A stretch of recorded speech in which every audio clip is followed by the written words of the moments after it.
आज तुम से तुम तक के इस जबरदस्त एपिसोड में वो होने वाला है जिसका इंतजार हर दर्शक कर रहा था। साजिशों का जाल, झूठ का नकाब और सच की सबसे बड़ी जीत।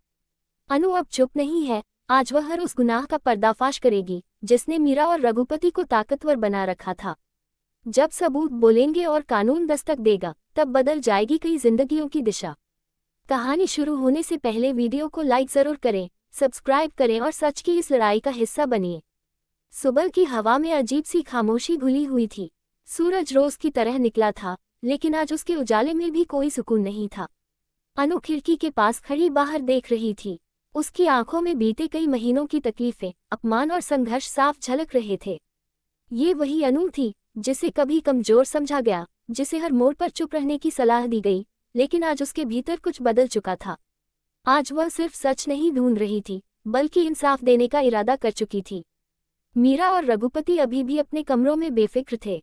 उन्हें लगता था कि उन्होंने अपने झूठों को इतनी खूबसूरती से सजाया है कि कोई उन तक कभी पहुंच ही नहीं सकता। मीरा आईने के सामने खड़ी होकर अपने चेहरे पर नकली मुस्कान सजा रही थी। वह जानती थी कि आज घर में कुछ चर्चा होने वाली है, लेकिन उसे पूरा भरोसा था कि हमेशा की तरह बात उसी के पक्ष में मुड़ जाएगी। रघुपति अखबार पढ़ते हुए कॉफी पी रहा था। उसके चेहरे पर वही पुराना आत्मविश्वास था, जैसे कानून, परिवार और सच सब उसके नौकर हों। लेकिन इस बार खेल बदल चुका था। अनु ने धीरे धीरे अपने कदम बढ़ाए। हर कदम के साथ उसके मन में बीते दिनों की तस्वीरें उभरती जा रही थी। वह दिन जब मां का एक्सीडेंट हुआ था, वह रात जब सच्चाई को दबाने की कोशिश की गई थी, वह पल जब अनु पर ही शक किया गया था। हर आरोप, हर आंसू, हर अपमान सब आज उसे और मजबूत बना रहे थे। अनु ने अपने कमरे में रखी फाइलों को एक बार फिर देखा। ये सिर्फ कागज नहीं थे, ये उसके संघर्ष की गवाही थे।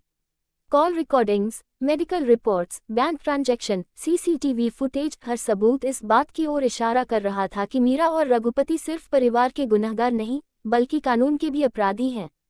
घर के ड्राइंग रूम में सब इकट्ठा होने लगे। माहौल सामान्य दिखाने की कोशिश हो रही थी, लेकिन हवा में तनाव साफ महसूस किया जा सकता था। आर्या सबसे ज्यादा उलझन में था। उसे अनु पर भरोसा था, लेकिन जिन लोगों के साथ वह बरसों से रहा, उनके खिलाफ सच सुनने की हिम्मत भी नहीं जुटा पा रहा था। अनु ने सबकी ओर देखा। उसकी आवाज शांत थी, लेकिन उसमें एक अजीब सा ठहराव था। आज मैं कोई बहस नहीं करना चाहती, उसने कहा। आज मैं सिर्फ सच सामने रखना चाहती हूँ। मीरा ने हल्की हंसी के साथ बात टालनी चाही। अनु, फिर से वही ड्रामा। हर बात को इतना बड़ा क्यों बना देती हो? लेकिन इस बार अनु नहीं रुकी, क्योंकि हर छोटी सी चुप्पी किसी बड़े अपराध को जन्म देती है, उसने जवाब दिया। रघुपति ने गुस्से में अखबार पटक दिया। हमें समय बर्बाद करने की जरूरत नहीं है, उसने रौब झाड़ते हुए कहा। अगर तुम्हें कुछ कहना है तो साफ साफ कहो। अनु की आंखें अब झुकी नहीं थीं। उसने पहली फाइल खोली। मैं सब कुछ साफ साफ ही कहने आई हूँ। उसने मां के एक्सीडेंट की रिपोर्ट रखी, फिर सीसीटीवी फुटेज का जिक्र किया। हर शब्द के साथ कमरे का सन्नाटा गहराता चला गया। आर्या का चेहरा पीला पड़ने लगा। उसे पहली बार एहसास हुआ कि जो कहानी उसे बताई गई थी, वह अधूरी नहीं, झूठी थी। मीरा अब भी खुद को संभालने की कोशिश कर रही थी, लेकिन उसके हाथ कांप रहे थे। रघुपति की आंखों में बेचैनी साफ दिखाई दे रही थी। वह समझ चुका था कि यह कोई साधारण आरोप नहीं है। अनु ने गहरी सांस ली। मैंने बहुत देर तक चुप रहकर सबको बचाने की कोशिश की, उसने कहा। लेकिन अब चुप रहना भी गुनाह है। उस पल अनु सिर्फ अपने लिए नहीं बोल रही थी, वह हर उस इंसान के लिए खड़ी थी जिसे डराकर, झूठ में फंसाकर चुप कराया गया था। आज कहानी की पहली परत उतर चुकी थी, लेकिन असली तूफान अभी बाकी था। आज सिर्फ शुरुआत थी, अंजाम अभी आना बाकी था। ड्राइंग रूम में फैली खामोशी अब बोझ बन चुकी थी। हर सांस के साथ तनाव गहराता जा रहा था। अनु की बातों ने जैसे पूरे घर की नींव हिला दी थी। जो लोग कुछ देर पहले तक खुद को सबसे ताकतवर समझ रहे थे, उनके चेहरों पर अब डर की परछाइयां साफ नजर आने लगी थी। मीरा बार बार पानी का गिलास उठाने की कोशिश कर रही थी, लेकिन उसके हाथ कांप रहे थे। रघुपति की आंखें अनु पर जमी हुई थीं, मानो वह उसकी हिम्मत को समझने की कोशिश कर रहा हो। अनु ने दूसरी फाइल खोली। ये सिर्फ एक्सीडेंट की बात नहीं है, उसने गंभीर स्वर में कहा। ये उस साजिश की कहानी है जो बहुत पहले शुरू हो चुकी थी। उसने बैंक स्टेटमेंट सामने रख दिए। पैसों की हेराफेरी, फर्जी साइन, झूठे ट्रांसफर, हर कागज एक नए राज को उजागर कर रहा था। आर्या की आंखें फटी की फटी रह गईं। वह हर लाइन पढ़ रहा था, हर तारीख याद कर रहा था। उसे अब समझ आने लगा था कि घर में अचानक पैसे की कमी क्यों महसूस होने लगी थी, क्यों कुछ फैसले बिना उसकी जानकारी के लिए गए थे। मीरा अचानक बोल पड़ी, ये सब झूठ है, ये कागज नकली हैं। अनु ने उसकी तरफ देखा। अगर ये नकली हैं, उसने शांत लेकिन कठोर आवाज में कहा, तो बैंक, डॉक्टर्स और सीसीटीवी सब झूठ क्यों बोल रहे हैं? ये सवाल सीधे मीरा के दिल पर लगा। उसके होंठ कांपने लगे। वह जानती थी कि अब बचने का कोई रास्ता नहीं है, लेकिन फिर भी वह आखिरी कोशिश कर रही थी। रघुपति ने माहौल संभालने की कोशिश की। अनु, तुम भावनाओं में बह रही हो, उसने कहा। घर की बातों को बाहर ले जाना ठीक नहीं होता। अनु मुस्कुराए, लेकिन उस मुस्कान में दर्द और ताकत दोनों थे। जब घर के अंदर ही गुनाह हो रहा हो, उसने जवाब दिया, तो बाहर की दुनिया को सच जानने का हक होता है। आर्या अब और चुप नहीं रह सका। बस, वह अचानक बोला। उसकी आवाज में गुस्सा भी था और टूटन भी।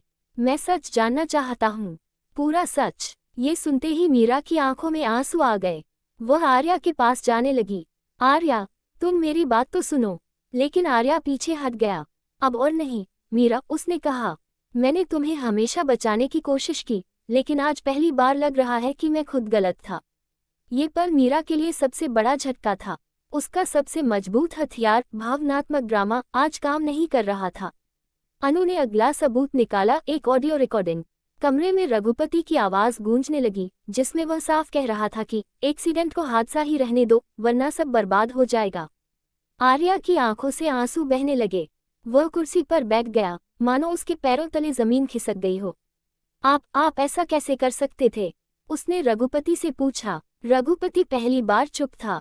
उसके पास कोई जवाब नहीं था। मीरा अब पूरी तरह टूट चुकी थी। उसने गुस्से में अनु की तरफ देखा। तुमने ये सब क्यों किया? वह चिल्लाए। तुम्हें क्या मिला ये सब करके? अनु की आंखें भर आईं, लेकिन उसकी आवाज नहीं टूटी। मुझे कुछ नहीं मिला, उसने कहा, लेकिन बहुतों को इंसाफ मिलने वाला है। घर का हर कोना जैसे गवाही दे रहा था। हर दीवार, हर तस्वीर, सब उस झूठ के खिलाफ खड़े थे, जिसे सालों से सच बनाकर पेश किया जा रहा था। अनु ने आखिरी फाइल खोली। ये पुलिस कंप्लेंट है, उसने कहा, और ये मैंने पहले ही दर्ज करवा दी है। ये सुनते ही मीरा और रघुपति के पैरों तले जमीन निकल गई। रघुपति गुस्से से खड़ा हो गया। तुम्हें इसकी कीमत चुकानी पड़ेगी, अनु ने बिना डरे जवाब दिया। मैं कीमत पहले ही चुका चुकी हूँ, अपने आंसुओं से, अपने डर से। अब आपकी बारी है। सायरन की हल्की आवाज दूर से सुनाई देने लगी। घर में सन्नाटा और गहरा हो गया। आर्या ने आंखें बंद कर लीं। उसे समझ आ गया था कि अब कुछ भी पहले जैसा नहीं रहेगा। ये सिर्फ परिवार का टूटना नहीं था, ये झूठ के साम्राज्य का अंत था। और अभी इंसाफ का दरवाजा खुलना बाकी था। ड्राइंग रूम में फैला सन्नाटा अचानक टूट गया, जब बाहर से पुलिस की गाड़ी की तेज आवाज सुनाई दी। सायरन की वह गूंज जैसे पूरे घर को हिला रही थी।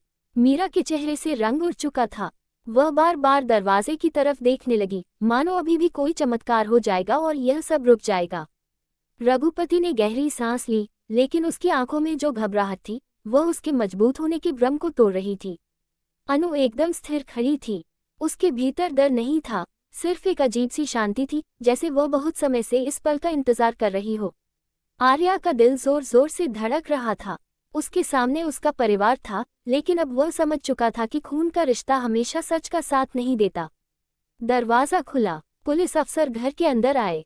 उनकी वर्दी की आवाज, उनके कदमों की गूंज, सब कुछ इस बात का संकेत था कि अब मामला परिवार के दायरे से बाहर जा चुका है। मीरा शर्मा और रघुपति शर्मा, इंस्पेक्टर ने कड़े लहजे में कहा, आप दोनों पर धोखाधड़ी, साजिश और सबूत मिटाने का आरोप है। मीरा घबराकर आगे बढ़ी। ये सब झूठ है, वह चिल्लाए। ये लड़की हमें फंसा रही है। अनु ने कोई जवाब नहीं दिया। वह जानती थी कि अब सच बोलने की जिम्मेदारी उसकी नहीं, बल्कि कानून की है। इंस्पेक्टर ने अनु की तरफ देखा। क्या आपके पास सारे सबूत हैं? अनु ने सिर हिलाया। हर एक सबूत, हर तारीख, हर आवाज, हर दस्तावेज। पुलिस ने फाइलें देखीं। कमरे में मौजूद हर शख्स की सांसें थम गईं। आर्या की आंखें लगातार उन कागजों पर जमी हुई थीं, मानो हर लाइन उसके दिल पर लिखी जा रही हो। रघुपति ने गुस्से में मेज पर हाथ मारा। तुम लोग नहीं जानते मैं कौन हूँ। इंस्पेक्टर ने ठंडी नजर से देखा। कानून के सामने हर कोई बराबर होता है। ये सुनते ही रघुपति की आवाज बुझ गई। उसकी वर्षों की चालाकी आज पहली बार बेअसर हो रही थी। मीरा अब पूरी तरह टूट चुकी थी। वह रोते हुए आर्या की तरफ बढ़ी। आर्या, मैं तुम्हारी माँ जैसी हूँ, मुझे मत छोड़ो। आर्या का दिल कांप उठा, लेकिन उसने खुद को संभाला। अगर आप माँ जैसी होती, उसने भारी आवाज में कहा, तो ये सब कभी नहीं करती। ये शब्द मीरा के लिए किसी सजा से कम नहीं थे। पुलिस ने हथकड़ियां निकाली। धातु की वह ठंडी आवाज पूरे कमरे में गूंज गई। मीरा चीख पड़ी। रघुपति ने आखिरी बार अनु को घूर कर देखा।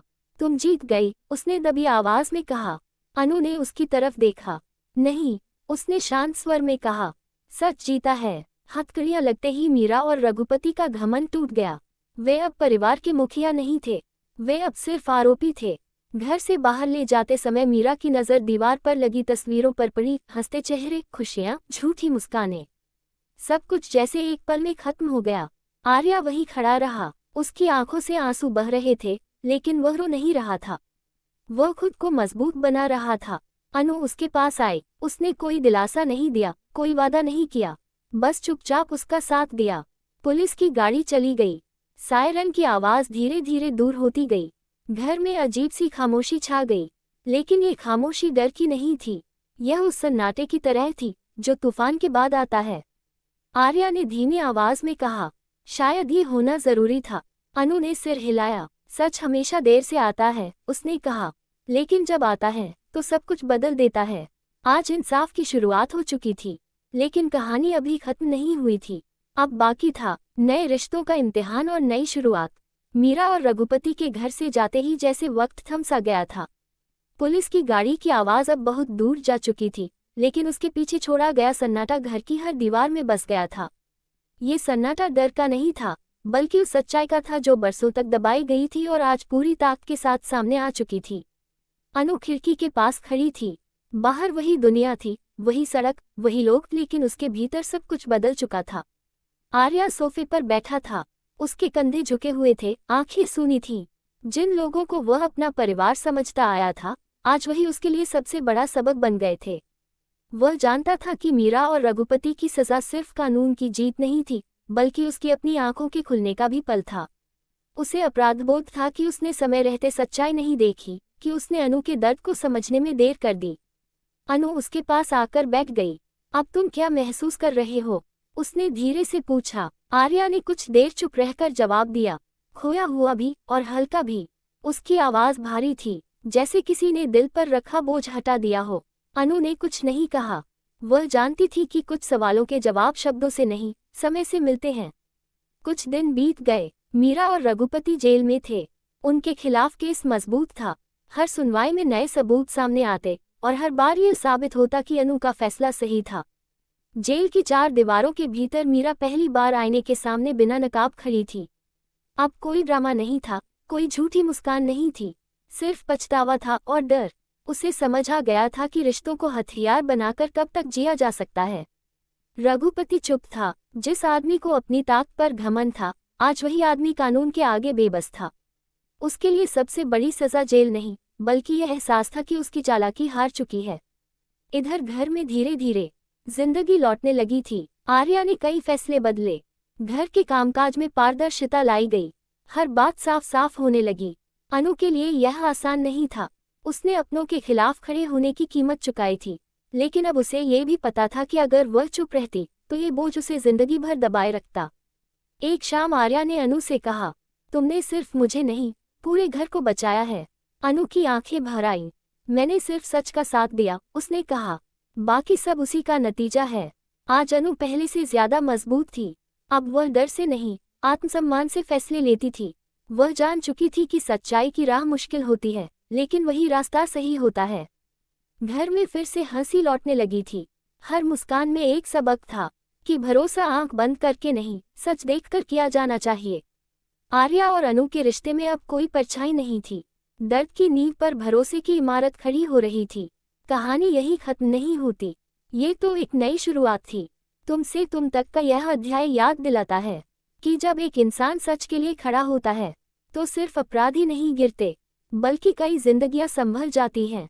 आज अनु ने मीरा और रघुपति को जेल भिजवाया था, लेकिन असल में उसने सबको आज़ाद किया था।